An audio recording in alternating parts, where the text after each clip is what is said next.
Olá, começa agora mais uma edição do Jornal Panorama. Aqui você fica por dentro do que acontece no Parlamento Capixaba. Veja nesta edição. O plenário abre espaço para debate sobre prevenção ao câncer infanto-juvenil. Deputado alerta sobre risco de rompimento de barragens sem manutenção. Crise hídrica. Parlamentar pede urgência na renegociação de dívidas de produtores rurais. Na última sessão ordinária da semana, o plenário abre espaço para debate sobre diagnóstico precoce do câncer infanto-juvenil. Na fase de votação, os deputados aprovaram 5 matérias. Veja os detalhes com a repórter Gabriela Zorzal. 5 projetos de lei, todos de autoria parlamentar, foram aprovados em plenário durante a sessão ordinária desta quarta-feira. Um deles, de autoria do deputado Eric Musso, proíbe a venda de bebida alcoólica e cigarro para gestantes. Outro projeto aprovado busca melhor atendimento para idosos e pessoas com deficiência em caixas de autoatendimento. A iniciativa é do deputado Amaro Neto. O idoso ou a pessoa com deficiência tem a dificuldade de encarar um caixa eletrônico com todas as ferramentas que existem hoje de segurança no caixa eletrônico, de senha, contrassenha e N opções que podem ser feitas no caixa eletrônico. Além disso, a questão da violência. Existem muitos casos de pessoas que têm utilizado de má fé para aplicar golpes em idosos nas agências bancárias, não só aqui no estado, como em todo o Brasil. As pessoas, numa dificuldade de algum idoso no caixa eletrônico, acaba se colocando à disposição para ajudar e acaba obtendo senha, contrassenha e até mesmo trocando o cartão do banco, sendo que o idoso e o cliente acaba não descobrindo que isso está acontecendo e com isso aplicando vários e vários golpes. Com base nisso, nós apresentamos o projeto no ano passado. Esse ano pedimos, no início da semana, o regime de urgência e o plenário aprovou. Vai ser uma condição importante para que os idosos e as pessoas com deficiência possam ter tranquilidade. Aí algumas pessoas eles se enganam, porque o banco já disponibiliza uma pessoa que fica até com um uniforme Posso Ajudar, nas agências com os caixas eletrônicos, para ajudar qualquer cliente. Mas ele não é preferencial para a pessoa com deficiência e com idoso. O que a gente quer agora é uma pessoa exclusivamente para atender esse cliente que tem dificuldade e também para que não aconteçam golpes e mais golpes que têm ocorrido corriqueiramente nas agências bancárias da Grande Vitória de todo o estado. E o grande expediente, parte final da sessão ordinária, foi destinado à participação de representantes da ACACI, a Associação Capixaba contra o Câncer Infantil. Nós vamos conferir na reportagem da jornalista Larissa Lacerda.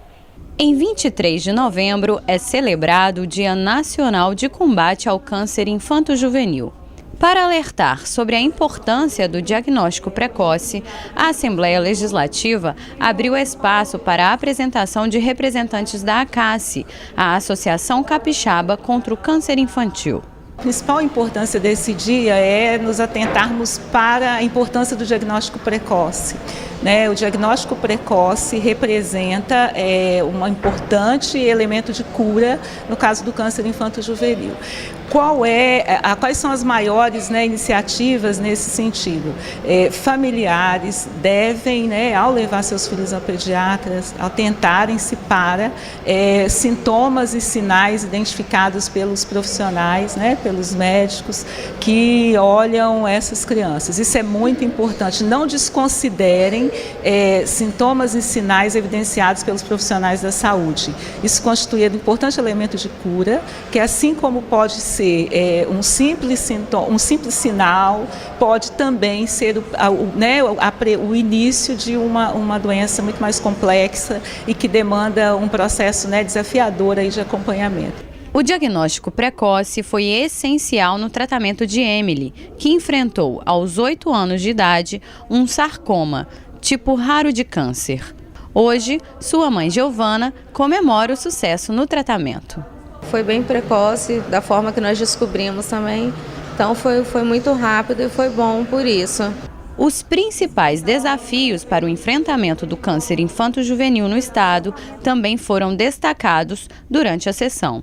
A gente tem situações onde o paciente e o acompanhante, né, e a criança ou adolescente, fica um tempo grande na CASSE aguardando vaga no hospital infantil, aguardando vaga para internação, para se submeter a tratamento, né, a sessões de quimioterapia. Isso tem uma periodicidade que é importante que seja cumprida, o que significa que a demora, a impossibilidade da vaga não agrega ao processo de tratamento, né, positivamente. Penso que um desafio grande é pensarmos, né, de uma forma articulada com o poder público, organizações sociais, ao exemplo da CASSE, que milita nessa causa, e outras, né, organizações da sociedade, para que a gente possa aprimorar esse espaço, para que a gente tenha, de fato, condições de falar de um tratamento, né, de câncer infanto-juvenil na sua integralidade. A participação da CASSE na sessão foi proposta pelo deputado Dr. Hércules. Eu tenho visitado, tenho destinado recursos para a CASSE e vejo lá o trabalho maravilhoso desses voluntários que têm uma solidariedade impressionante. Lá não se faz tratamento, lá se apoia, a criança é acolhida, atendida no Hospital Infantil Nossa Senhora da Glória e em seguida o tratamento é feito. Se não tiver que ficar internado, a criança fica na CASSE, a mãe fica na CASSE e importante também, se a mãe tiver um filhinho pequeno amamentando, também tem um bercinho para essa criança. Então é muito importante a população conhecer esse trabalho maravilhoso desses missionários e que na verdade dignifica o nosso Estado. Nos últimos 3 anos, o Espírito Santo passou por uma das mais graves secas da história do estado. Mas agora, com a volta das chuvas, novos problemas começam a ocorrer. O deputado Padre Honório alerta para os prejuízos que podem ser ocasionados pela falta de manutenção de barragens. A chuva veio, voltou, e com um volume razoável. Nem muito pouco, mas também não chegou com aquelas grandes volumes que assusta todo mundo.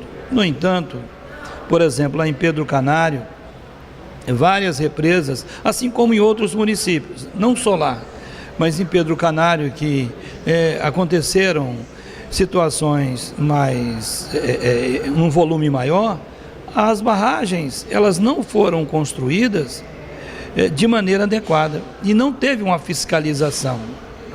E 2 barragens que foram construídas há alguns anos pelo Estado também não teve a manutenção. Qual o resultado?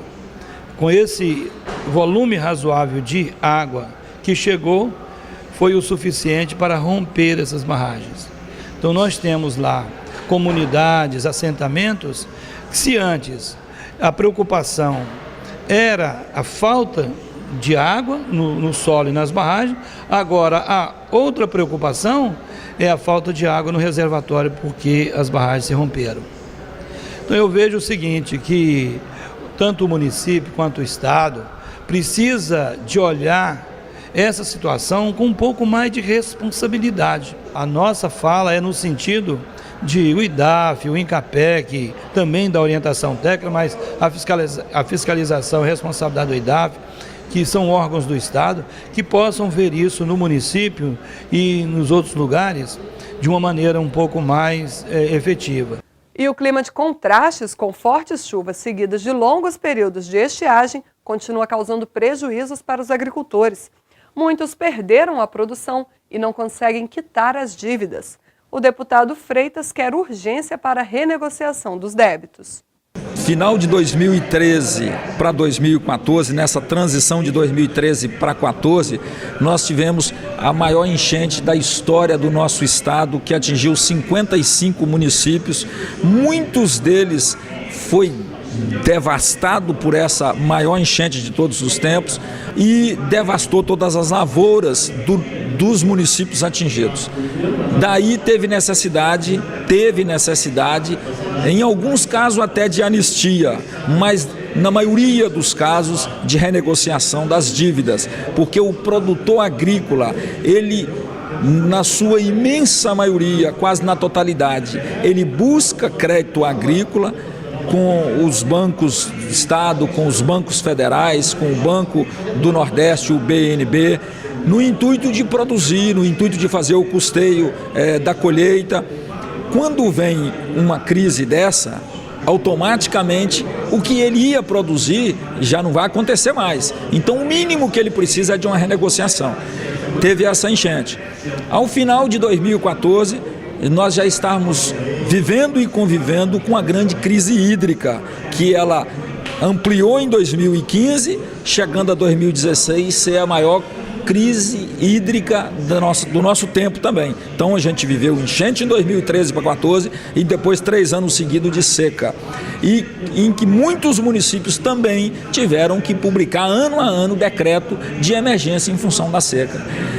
Esses mesmos casos acontecendo nos estados do Nordeste, ano após ano, eles têm negociação das dívidas deles, dos créditos deles, junto às instituições bancárias. O Espírito Santo não tem o mesmo tratamento.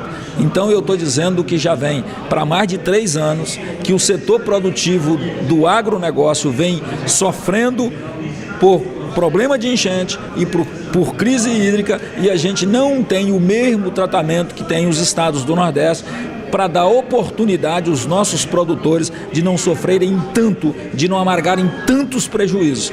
E a gente pede e insiste com veemência e com clemência que o Banco Central possa olhar, o governo federal, o Ministério da Agricultura possa olhar com um pouquinho de clemência, não com carinho, porque nunca tiveram carinho com o Espírito Santo, sempre tiveram um trato muito diferenciado com o Espírito Santo, e que nós precisamos é que deem oportunidade. Um estado pequeno, que tem muita iniciativa, que é empreendedor e que faz o dever de casa, que tem a oportunidade de pelo menos renegociar suas dívidas para continuar produzindo e fazendo a diferença com as nossas próprias pernas, com o nosso pensamento e com a nossa força de trabalho do nosso povo. No domingo, o Estado realiza concurso para professores DTs de designação temporária. O assunto foi tema de pronunciamento do deputado Sérgio Majeski. O Espírito Santo tem aproximadamente 12.600 DTs. Isso significa aproximadamente 65% do quadro de profissionais da educação. Ora, nós então tornamos no quadro da educação a designação temporária uma regra. Quando a Constituição Federal e Estadual diz que tem que ser uma exceção, o contrato de DT tem que se dar por excepcionalidade. Fora isso, tem que ser concurso público para efetivação dos profissionais. E o Plano Nacional de Educação ainda diz que até o ano de 2022, assim como o plano estadual sancionado pelo próprio governador, diz que 90% dos profissionais de educação terão que ser efetivos até 2022. Ora, o governo deu um concursozinho ano passado oferecendo 1.100 vagas e esse ano achou de fazer concurso para DT. Olha, isso é um absurdo, com taxa de inscrição, prova escrita, que vai ser agora no próximo domingo. Aonde é que nós podemos aceitar uma coisa dessa? Aonde está o Ministério Público que não vê que o governo está ludibriando o Ministério Público? Porque ao rasgar a Constituição dessa forma, é o que o governo está fazendo. Então, ou o Ministério Público e o Tribunal de Justiça estão se fingindo de morto, porque é uma coisa que atinge diretamente o Executivo, ou então são ingênuos demais. Porque nós mesmos já denunciamos isso ao Ministério Público. Então, assim, é uma coisa descabida e existe hoje já uma avaliação que a CEDU tem dos profissionais que são DTs, que são avaliados no final do ano e se são bons podem ser contratados no ano que vem. Então não precisa se fazer um concurso. Esse concurso, para mim, ele tem como único objetivo ludibriar as instituições como o Ministério Público, no sentido de que o governo estaria dando um concurso para acesso ao serviço público, né? E não é verdadeiro, é só uma forma de enganar, na verdade, né? O Jornal Panorama de hoje termina aqui. Mais informações você confere no site da casa e nas redes sociais. Obrigada pela companhia de sempre e até o nosso próximo encontro.